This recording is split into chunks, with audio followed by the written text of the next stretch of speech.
Di sini kami datang untuk memohon agar masa depan kami yang sudah pensiun dari Jiwasraya agar diperhatikan.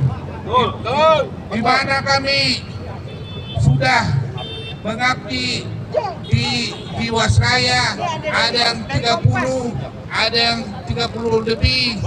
Jadi mohon, dari pertama kami masuk di Jiwasraya, kami sudah memberikan iuran untuk pensiun. Dan itulah harapan kami, setelah pensiun kami akan menerima hak kami. Tapi kenyataan kami terasa diombang-ambingkan.